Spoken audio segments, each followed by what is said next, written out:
Hello friends, ఈరోజు మరొక ownership review తీసుకొచ్చాను. కియా కేరెన్స్ డీజిల్ది. చాలా ఇష్యూస్ ఉంటాయి డీజిల్ అంటే తెలుసు కదా. ఎంపీవీ సెగ్మెంట్గా వస్తుంది, చాలా ఆప్షన్స్ ఉన్నాయి ఎంపీవీలో. బట్ స్టిల్ మళ్ళీ కెరెన్సే పర్చేస్ చేశాడు, అందులో డీజిల్ పర్చేస్ చేశాడు. ఇక ఈ బ్రో గురించి పెద్దగా ఇంట్రొడక్షన్ అవసరం లేదు, బట్ బ్రోనే చెప్పని ఒక్కసారి మీ గురించి. హాయ్ గైస్, నా పేరు వినోద్. సో యూట్యూబ్ ఆపేసావు, ఎక్కడో మాయమయ్యావు, మళ్ళీ ఇప్పుడు ఈ వీడియోలు తీయలేవు. యాక్చువల్గా ఏంటంటే నేను సన్నీ ఇద్దరం కలిసి వెళ్తుంటాం అనమాట షోరూమ్స్కి రివ్యూస్ కోసం. సో తెలుగు కార్ గైడ్ అని నా ఛానల్ ఉంది, అందులో నేను రివ్యూస్ చేసేవాడిని. బట్ రెగ్యులర్ వర్క్స్ ఉండడం వల్ల అంటే నా జాబ్ రిలేటెడ్ వర్క్స్ ఉండడం వల్ల యూట్యూబ్ పక్కకు పెట్టేసిన. సో ఈరోజు సన్నీ చెప్పినట్టుగా కియా క్యారెన్స్ ఓనర్షిప్ రివ్యూ ఇద్దామని మళ్ళీ కొలాబరేట్ అయినాం ఇద్దరము. ఈ కార్ వచ్చేసరికి 40,000 కిలోమీటర్స్ తిరిగింది. కంప్లీట్గా base model Kia Carens premium అనమాట. 2023 మోడల్ ఐఎంటీ. ఓకే, అప్పటికే డీజిల్లో అది యాడ్ చేసుకోవడం అది వచ్చింది కదా, వచ్చేసింది 6.2 BS 6.2. ఇది నాకు లాస్ట్ ఇప్పుడు కలిసినప్పుడు నువ్వు హోండా షోరూమ్ లో వెహికల్ అమ్మేస్తున్న ఇష్యూ ఉంది అని అన్నావు. ఏంటది స్టోరీ? స్టోరీ ఏంటంటే ఫస్ట్ ఆఫ్ ఆల్ వెహికల్ తీసుకున్న తర్వాత మేము మనాలి పోయినాం బ్రో. మనాలి పోయినాం, మంచిగానే ఉంది అంతా. మనాలి అంతా కంప్లీట్ చేసుకొని ఆల్మోస్ట్ ఢిల్లీ వరకు వచ్చేసినాము. ఢిల్లీ వరకు వచ్చిన తర్వాత ఏమైందంటే సడన్ గా ఇంజన్ చెక్ లైట్ వచ్చింది. అక్కడే ఇంకా మేము ఢిల్లీలో చూపెడితే వాళ్ళు ఏమన్నారంటే డిపిఎఫ్ క్లాగ్ అయింది అనేసి ఫోర్స్ఫుల్ రీజనరేషన్ చేసిరు. మాన్యువల్ కూడా కాదు, ఫోర్స్ఫుల్ రీజనరేషన్ చేసిరు. అప్పటికి ఓకే, మొత్తం క్లియర్ అయిపోయింది అనుకున్నాము. మళ్ళీ స్టార్ట్ అయినాం అక్కడి నుంచి. మళ్ళీ ఒక 50 కిలోమీటర్స్ రాగానే మళ్ళీ ఇంజన్ చెక్ లైట్ వచ్చింది. ఇంకా షోరూమ్స్ దగ్గర కలవడము, చూపెట్టడము, ఇది ఫ్యూయల్ వల్ల వస్తుంది అది ఇది అన్నారు. ఇది ఎప్పుడు జరిగిందంటే ఇన్సిడెంట్ బ్యాక్ ఇన్ 2023. అప్పట్లో డిపిఎఫ్ గురించి అంత అవేర్నెస్ లేదు మనకి, ప్లస్ యూట్యూబ్లో కూడా అన్ని వీడియోస్ లేవు ఎగ్జాక్ట్గా ఎలా ట్యాకిల్ చేయాలి ఏంటి అనేది. సో ఇంకా సడన్గా మనము హైదరాబాద్ వచ్చినాము, షోరూంలో చూపిస్తే వీళ్ళు కూడా సేమ్ అదే స్టోరీ చెప్పారు. అంటే ఫ్యూయల్ మీరు నార్త్లో కొట్టించారు కదా, సో డెన్సిటీ లెవెల్స్ అటు ఇటు అయ్యి ఉంటాయి, సల్ఫర్ లెవెల్స్ అటు ఇటు అయ్యి ఉంటాయి, సో అందువల్ల వచ్చి ఉంటుంది, పెద్దగా ఇష్యూ అయితే ఏం ఉండదు అని చెప్పారు. తర్వాత ఇంకా నేను స్టార్ట్ చేసిన ఇంకా రీసెర్చ్ చేయడం. ఓకే, ఆల్మోస్ట్ ఒక 1 వీక్ వరకు దీని మీదనే ఉన్నా. యూట్యూబ్లో ఎవరెవరికి ప్రాబ్లమ్స్ వస్తున్నాయి, సేమ్ ఎర్రర్ కోడ్ వచ్చిన కార్స్ అన్నీ చెక్ చేస్తే వాళ్ళు ఏం చెప్పారంటే డిపిఎఫ్ అనేది క్లాగ్ అయితేనే ఇలా రిపీటెడ్గా వస్తుంది ఇష్యూ. సో వారంటీలో ఉన్న వాళ్ళు చేంజ్ చేసుకోవడమే బెటర్ అని చెప్పారు. సో ఇంకా నేను గట్టిగా షోరూమ్ వాళ్ళని అడిగితే సరే సార్ మార్చేస్తాము అని చెప్పి అలా తిప్పి ఒక 9 monthsకి వారంటీలో చేంజ్ చేసారు బ్రో. ఓకే, అంతగానే తిప్పారా? నార్మల్గా అయితే అట్లా రాగానే చేంజ్ చేసేస్తాం పార్ట్ అని అంటారంట.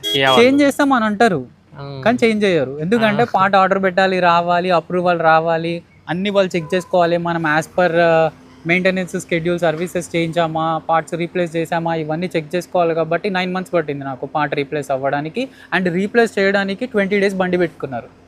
1,50,000 ఉంటుందా పార్ట్? అది 1,50,000 ఉంటుంది. బిల్స్ అన్ని నీకు ఫార్వర్డ్ చేస్తా బ్రో, నువ్వు స్క్రీన్ మీద పెట్టేసి. వారంటీలో ఉన్నంత రోజులు ఎన్నిసార్లు చేంజ్ చేస్తారు? వారంటీలో ఉన్నన్ని రోజులు ఎన్నిసార్లు అయినా చేంజ్.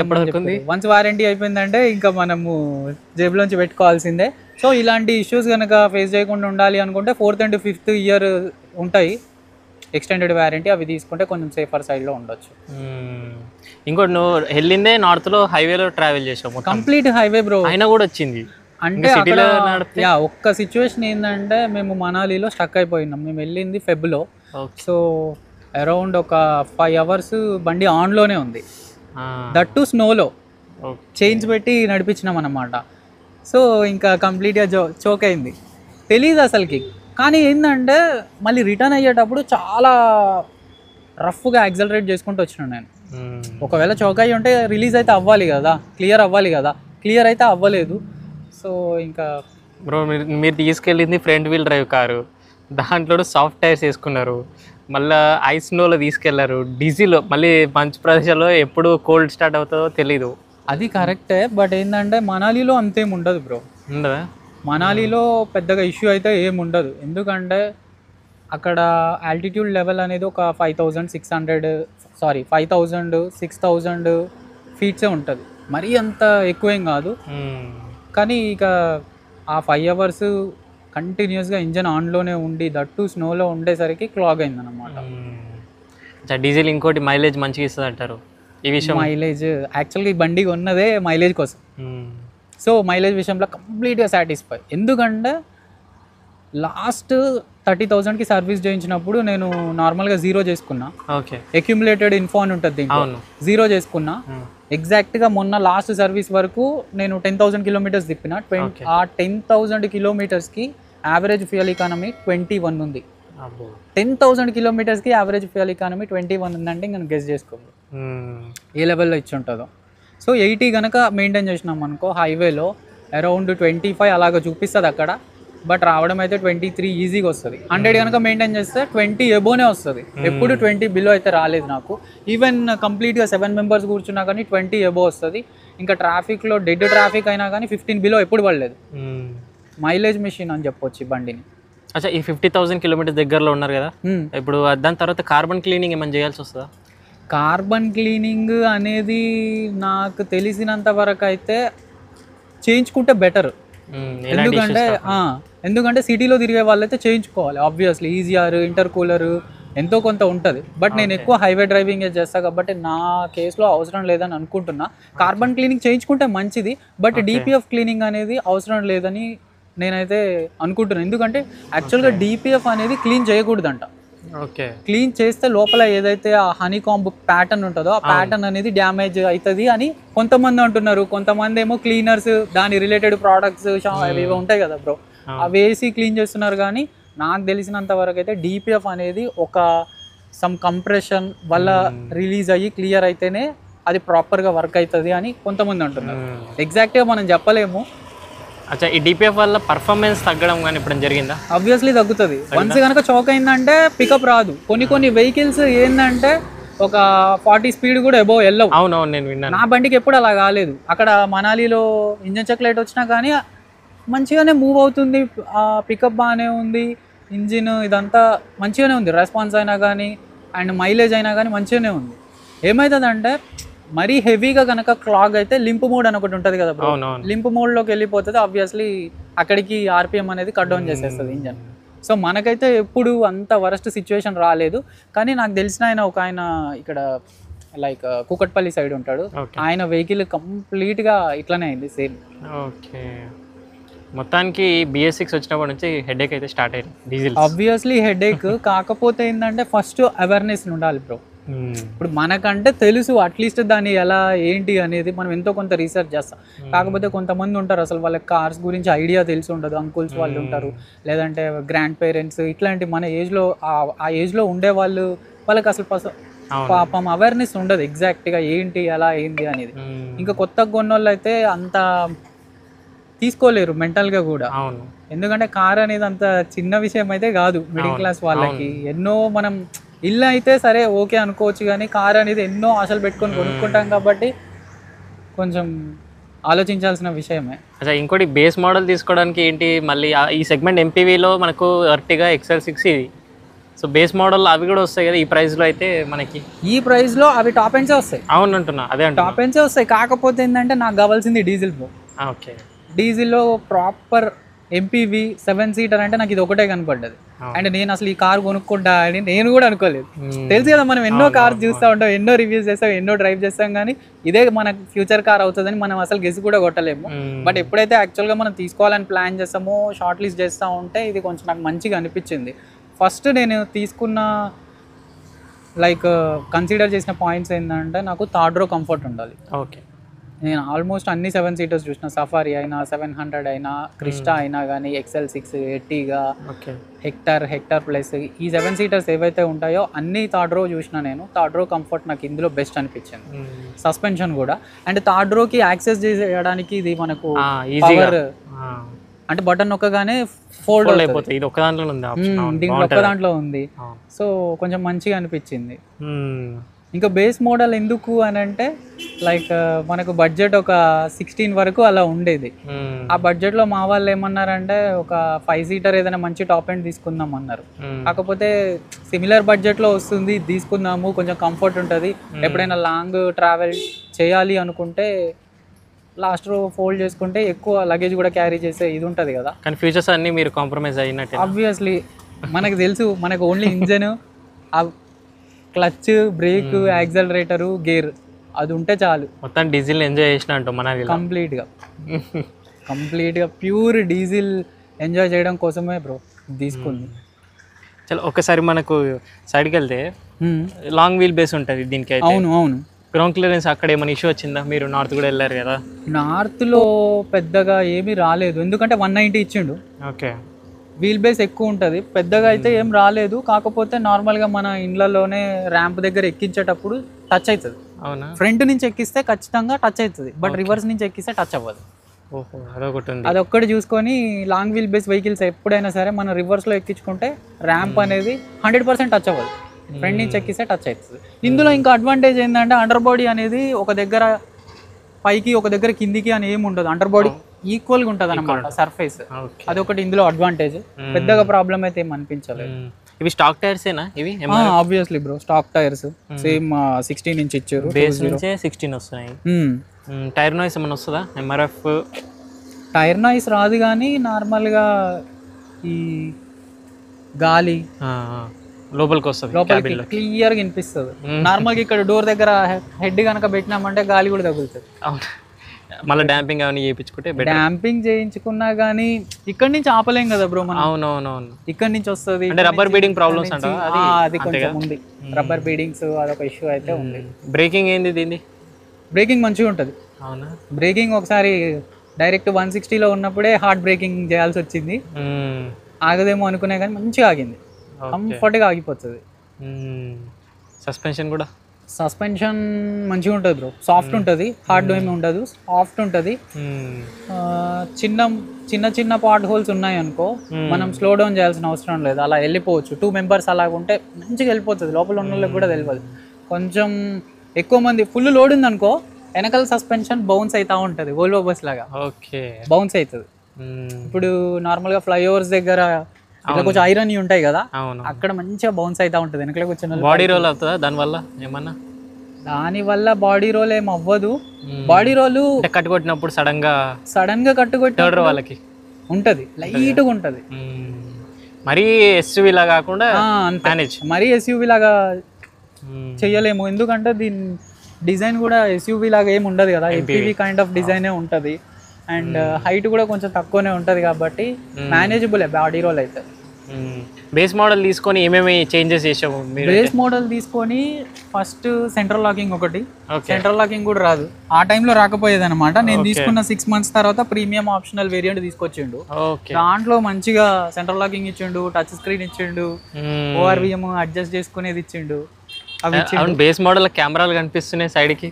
ఇది ఇన్స్టాల్ చేయించిన బ్రో, 360 డిగ్రీ. ఇదైతే ఏం చేయలేవా జుగాడు దీనికి? అదేం చేయలేదు బ్రో, ఇంకా ఎందుకు వాటిని దానికి తీసేసి క్రోమ్ వేయడం అలాంటి లేదు బ్రో, అదేం చేయించలేదు. ఏది ఇప్పటికి ఇట్లానే అడ్జస్ట్ ఇంకా అదంతే. ఇక ఇవేమో వేయించావు. ఇవి ట్విటర్స్ ఆడిసన్ బ్రాండ్వి, టచ్ స్క్రీన్ ఒకటి వేయించిన రేజర్ బ్రాండ్ది 9 inch, అది మంచిగా ఉంది, సూపర్ ఉంది. ఎంత పడింది అది అరౌండ్ 40,000 పడింది. చాలా బ్రాండెడ్, అది 8GB 128GB మంచిగా ఉంది. చాలా రీసెర్చ్ చేసిన దాని మీద కూడా, కంపెనీ మీద. చాలా బాగుంది. స్క్రీన్ అయితే ఇప్పటి వరకు కూడా అవ్వలేదు. ఇందులో స్క్రీన్ వచ్చే వేరియంట్ ఇవన్నీ వేయించే బదులు వచ్చేస్తుంది కదా, నెక్స్ట్ వేరియంట్ ఏమన్నా రాదా? నెక్స్ట్ వేరియంట్ ప్రెస్టీజ్ వేరియంట్ ఉంది బ్రో. ప్రెస్టీజ్ వేరియంట్ అరౌండ్ 17 లక్షలు అలాగుంది. 1 లక్ష పెరిగిందా? అప్పట్లోనే 17 లక్షలు ఉంది. ఓకే, నేను తీసుకున్నది 15.5, 1.5 lakh ఎక్స్ట్రా అనమాట.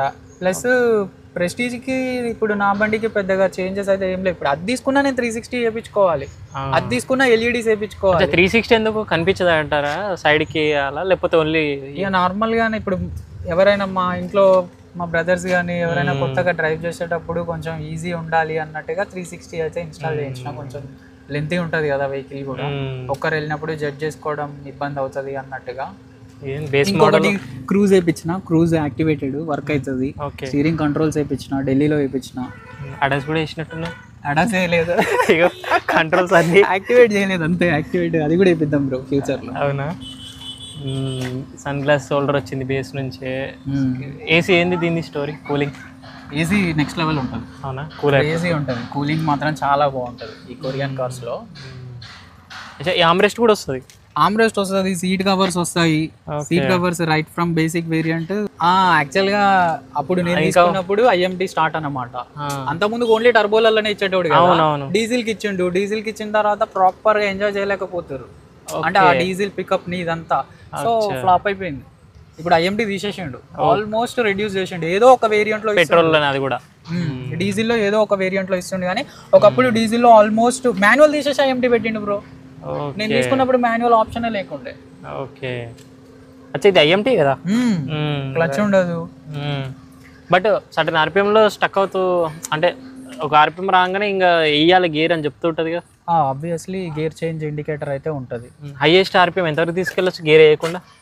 గేర్ వేయకుండానా 5500 ఆర్పిఎం. అవును, ఐఎంటీ వర్షన్. బట్ ట్రాఫిక్లో అయితే క్లచ్ హెడేక్ అయితే తప్పింది. మనకి మాన్యువల్ ఎంజాయ్ ఉంది, క్లచ్ మాన్యువల్ ఎంజాయ్ ఉంది. కాకపోతే మాన్యువల్ ఎంజాయ్మెంట్ అనేది 100% మాన్యువల్ ఎంజాయ్మెంట్ ఉండదు. ఒక 50% వరకే మాన్యువల్ ఎంజాయ్మెంట్ ఉంటుంది. ఎందుకంటే మనం మాన్యువల్లో క్లచ్ సపోర్ట్ చేస్తేనే ఫట్ చేంజ్ చేస్తాం. అవునవును. ఇక్కడ క్లచ్ ఏంటంటే లైక్ ఈసీయూ డిసైడ్ చేస్తుంది కాబట్టి కొంచెం ల్యాగ్ ఉంటుంది. అదొకటి కొంచెం చూసుకోవాలి. యాక్టివాకి గేర్లు పెట్టినట్టు ఉంది అంతే అనుకోవచ్చు. లైక్ ఇప్పుడు ఐఎంటీ అని చెప్పలేం కానీ ఏఎంటీ. అవునా? కైండ్ ఆఫ్ ఏఎంటీ అంతే. Okay okay. బట్ షిఫ్ట్లు మనమే చేసుకోవాల్సి వస్తుంది అంతే. ఏఎంటీలో ప్లస్ మైనస్లు ఉంటాయి, ఇక్కడేమో 1 2 3 4 ఉంటాయి అంతే. అచ్చా, థర్డ్ రో కంఫర్ట్ కోసం తీసుకున్నా అన్నావు. అవును, ఒకసారి నీ హైట్ తోటి కూర్చొని చూపి. థర్డ్ రో వెళ్తారా మొత్తం ఫ్యామిలీతో పాటు? లాంగ్ వెళ్తారా మొత్తం థర్డ్ రోతో? అసలు యూజ్ చేసేదే లాంగ్ ట్రిప్స్ బ్రో ఇది.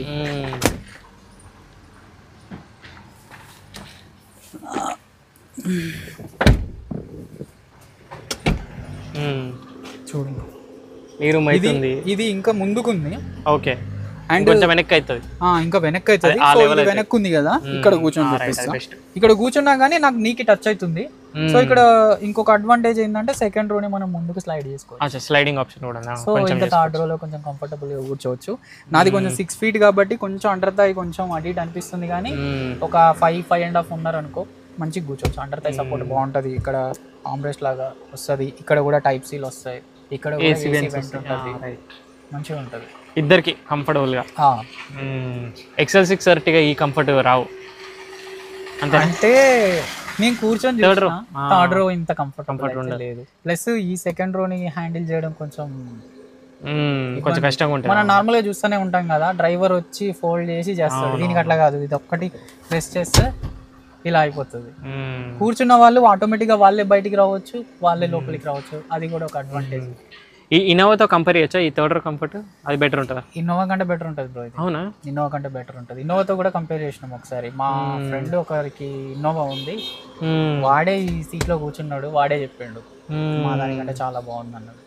ఓకే, అచ్చా ఇది స్పీకర్లు ఎన్ని వేయించావు మొత్తానికి? Speakers 4 speakers 2 tweeters. సరిపోయిందా? సబ్ ఊఫర్ ఏమేయలే? సబ్ ఊఫర్ అయితే వేయలేదు, మళ్ళీ బ్యాటరీ మీద లోడ్ పడుతుందేమో అన్నట్టుగా. బేస్ మోడల్ బ్యాటరీ కూడా కొద్దిగా తక్కువ వస్తుంది.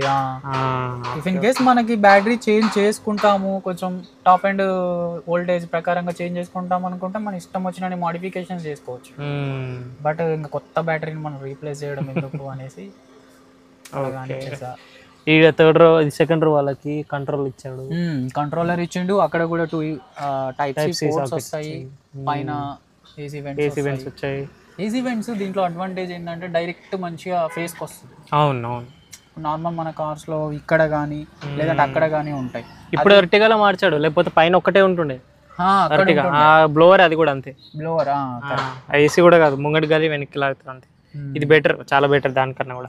రబ్బర్ ఒకసారి వచ్చేసి అంతేనా? స్క్రీన్ ఒకటి, స్పీకర్స్ ఒకటేనా ఇంటీరియర్ నుంచి? అంతే బ్రో, ఇంకేం చేయలే మోడిఫై పెద్దగా అయితే చేయలేదు. వినోద్ బండారు అని యూట్యూబ్ ఛానల్, వ్లాగింగ్ ఛానల్ అన్నమాట. సో చెప్పడం మర్చిపోయినా, మీ అబ్బాయి గిఫ్ట్ ఇచ్చాడా? నేనే మా డాడీకి గిఫ్ట్ ఇచ్చా బ్రో. ఓహో అట్లా. మా అబ్బాయి నాకు అప్పుడే ఎలా గిఫ్ట్ ఇస్తాడు బ్రో? మాకర పెద్దలు అట్లా లేదు. లాస్ట్ జూలైలో లదాఖ్ కూడా పోయి వచ్చినాం. ఓకే. ఇంకొక హైలైట్ ఏంటంటే ఉమ్లింగ్లో కూడా పోయింది. ఉమ్లింగ్లో పాస్ కూడా తీసుకుపోయినా. ఓకే, ఉమ్లింగ్లో కూడా వచ్చింది. ఉమ్లింగ్లలో మళ్ళీ రిపీట్ అయింది అనమాట. అదే ఇష్యూ రిపీట్ అయింది. కాకపోతే ఇప్పుడు కొంచెం అడ్వాంటేజ్ ఏంటంటే ఆటోమేటిక్గా సెల్ఫ్ రీజనరేషన్ అవుతుంది. ఏదో చిన్న సెన్సార్ అయితే ఇష్యూ ఉంది, ఎగ్జాక్ట్ రెక్టిఫై అయితే చేయలేకపోతున్నారు. బట్ డిపిఎఫ్ అయితే మాత్రం సూట్ ఒక సర్టెన్ పాయింట్ రాగానే ఆటోమేటిక్గా జీరోకి వచ్చేస్తుంది సెల్ఫ్ రీజనరేషన్ చేసుకొని. ఓకే. సో నేను ఎంతసేపు పడుతుంది రీజన్ లైక్ ఇప్పుడు మాన్యువల్ రీజనరేషన్ అయితే ఎప్పుడు అడగలేదు నా కార్కి, ఎందుకో తెలియదు మరి. ఓకే. మ్యాక్సిమం నా కార్లో అయిన రీజనరేషన్స్ సెల్ఫ్ రీజనరేషన్స్ అయినాయి. ఈ 40,000 కిలోమీటర్స్లో మొన్న లాస్ట్ సర్వీస్లో డేటా తీస్తే 140 టైమ్స్ రీజనరేషన్ అయింది. ఒక్కసారి కూడా మాన్యువల్ అయితే అవ్వలేదు. ఒక 2 times 3 times సెల్ఫ్ ఫోర్స్ఫుల్ అయింది, రిమైనింగ్ మొత్తం సెల్ఫ్ రీజన్ అయింది.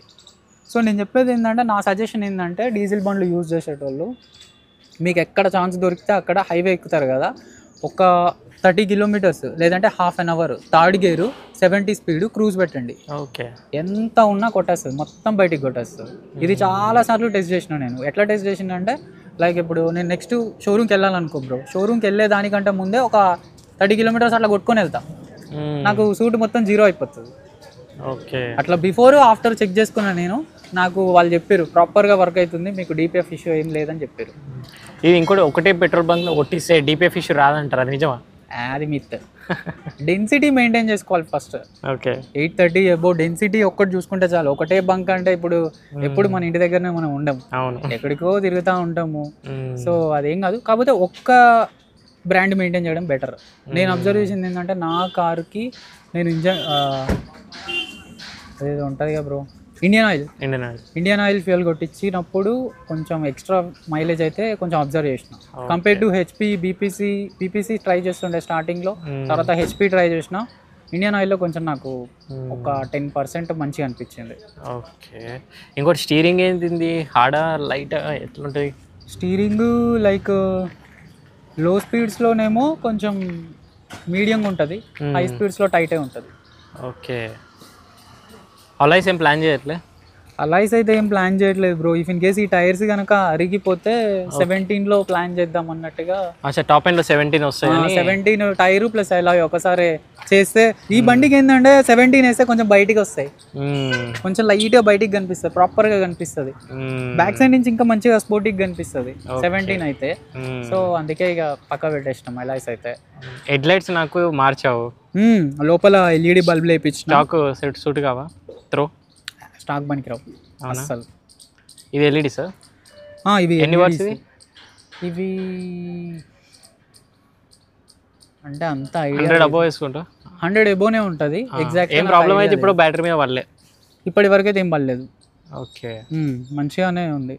ఇది మోడిఫికేషన్స్ గురించి మాట్లాడితే, నేను మోడిఫికేషన్స్ ఏమో చెప్పొచ్చా పేరు? చెప్పు. అది సికింద్రాబాద్లో ఉంటుంది కదా బ్రో, కార్సానిక్స్లో చేయించిన. అంత మంచిగా ఏం చేయలేదు, అడ్డగా. ఈయన మెహర్ ఉంటాడు చూసినావా, మెహర్ ఒక షార్ట్ ఉంటుంది, రీల్ ఒకటి ఉంటుంది మెహర్ది. ఇది లైక్ మోడిఫికేషన్స్ గురించి. నువ్వు మినిస్టర్ రోడ్డు పో, ఇట్లా పీకి అని ఉంచుతాడు, ఎగ్జాక్ట్గా అట్లనే చేసిరు బ్రో. ఏ వైర్ పడితే ఆ వైర్ కట్ చేయడం, అటాచ్ చేయడం.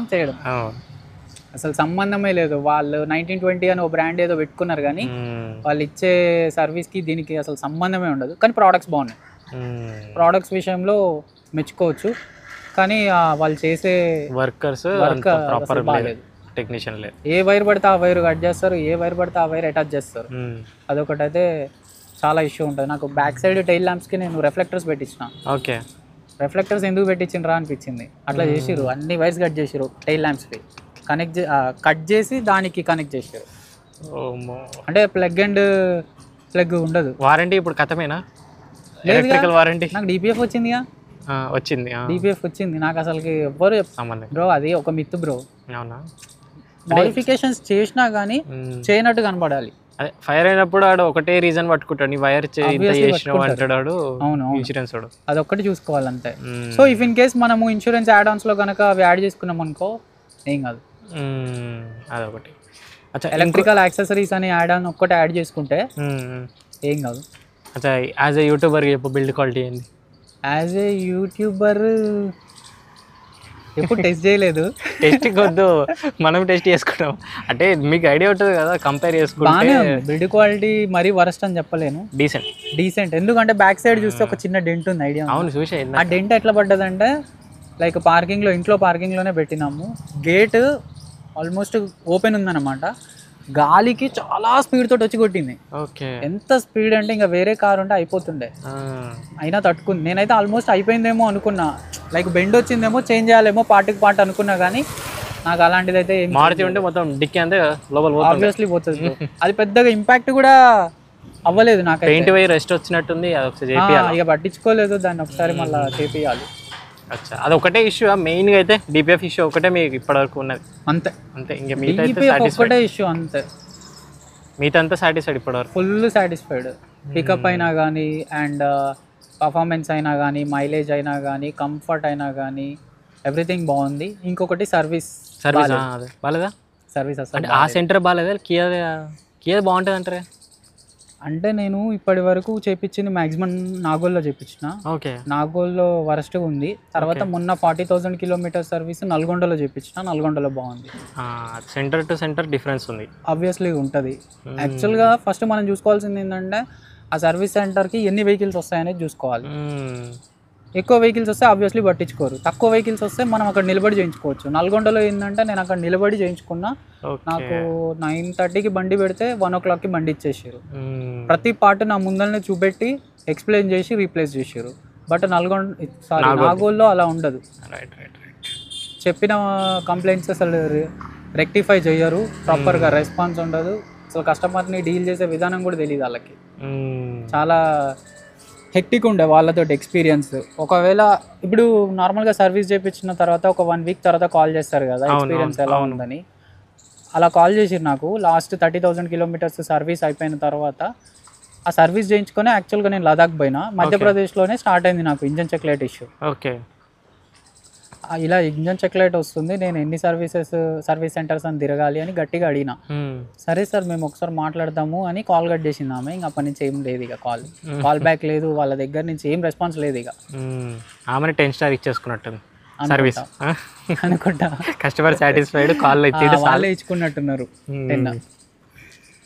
సో ఇది కేరెన్స్ టీపీఎఫ్ ఇష్యూస్ అయితే ఉన్నాయి ఇప్పటికీ. స్టిల్ 2025 కార్స్లో కూడా అవే ఇష్యూస్ ఉన్నాయి. ఎంజాయ్ చేయలేకపోతున్నాం డీజిల్. సో పాత డీజిల్స్ అలాగే ఓనర్స్ ఉంచుకోరి, కొత్త వాళ్ళు అయితే ఇష్యూస్. పెట్రోల్ తీసుకుంటే మైలేజ్ ఇష్యూ, పెట్రోల్ తీసుకుంటే టర్బో తీసుకుంటే ఇంకా వరస్ట్. టర్బో తీసుకుంటే ఇక అంతే తగ్గిపోతుంది. కాకపోతే లైక్ మీకు మైలేజ్ అవసరం లేదు అనుకుంటే తీసుకోవచ్చు ఆబ్వియస్లీ. ఏమో ఇది డిపిఎఫ్ ఇష్యూస్ అయితే అంతా నాకే అయమయంగా ఉంది. ఒకరు రాలేదు ఇప్పటివరకు నాకు రైట్ అంటారు, ఒకరు 1 week వచ్చింది అంటారు, ఒకరు పార్ట్ మార్చడం అది ఎప్పుడు వస్తుందో ఇంకా దానికే. నేను చెప్పేది ఏంటంటే లైక్ ఇప్పుడు డీజిల్ కార్స్ కనుక యూజ్ చేస్తే ఎక్కువసేపు ఇంజన్ ఆన్లో పెట్టకండి. నార్మల్గా ఇంత ముందుకు PS4 ఆ కార్స్ ఉన్నప్పుడు ఏసీ వేసుకొని నైట్ అంతా పడుకున్నా ఏం కాదు. ఈ బండి ఏసీ వేసుకొని నైట్ పడుకొని నెక్స్ట్ డే లేచి చూడండి క్లాగ్ అయిపోతుంది. అలా చేయొద్దు. సో ప్లస్ హైవే ఎక్కినప్పుడు థర్డ్ గేర్ 70 స్పీడ్ ఒక 1/2 hour లేదంటే 30 kilometers క్లియర్ అయిపోతుంది. సో కొత్త టిప్ అయితే తెలిసింది వినోద్ బ్రో దగ్గర నుంచి. సో ఇది చాలా చాలా చాలా ఫేస్ చేసిన తర్వాత ఇవన్నీ నేర్చుకున్న లెసన్స్ అంతే. సో ఇది రివ్యూ మీకు హెల్ప్ఫుల్ అయింది అనుకుంటున్నాను. అండ్ ఇలాగే మీరు కూడా మీ ఓనర్షిప్ రివ్యూని మన ఛానల్ ద్వారా షేర్ చేసుకోవాలంటే బైకర్స్ బో తెలుగు ఆఫీషియల్ ఇన్స్టా పేజ్ ఉంది, అక్కడ మెసేజ్ చేయండి. లేదంటే వాట్సాప్ నెంబర్ స్క్రీన్ పైన యాడ్ చేస్తున్నాను, అక్కడ కూడా మెసేజ్ చేయొచ్చు. ఏ 2-wheeler అయినా 4-wheeler అయినా హైదరాబాద్లో నేను మీ వరకు వచ్చి రివ్యూ తీసుకుంటాను. Thank you so much watching. Senior next video. Drive చేసే వాళ్ళు సీట్ బెల్ట్స్, రైడ్ చేసే వాళ్ళు స్టాండర్డ్ హెల్మెట్స్ మర్చిపోవాలి.